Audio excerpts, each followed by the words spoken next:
With a single press on the switch, the entire park lit up, flooding the area with bright colors and putting smiles on the faces of everyone present.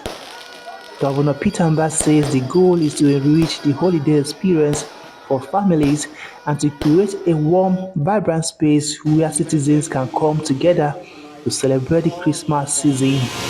He also explained that this park is just one of four prepared for this year's celebration, showing the government's continued investment in tourism and recreation across the state. So we understand the value of having beautiful parks in our city.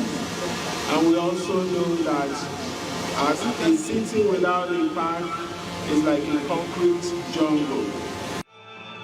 For many people here, the moment the lights came up, Christmas officially began in Enugu. Oh my God! My Christmas has started today.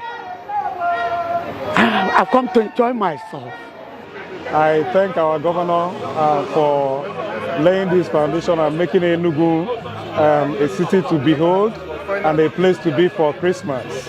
So lighting up this park is like we've lit up the whole other parks. So the same thing will be happening in some of the other parks. So they should feel free to go to the other parks and also have fun. The parks are expected to serve as lively hangout spots in the coming weeks, offering entertainment, cultural displays, and a mix of traditional and modern attractions that will keep both young and old in the Christmas spirit.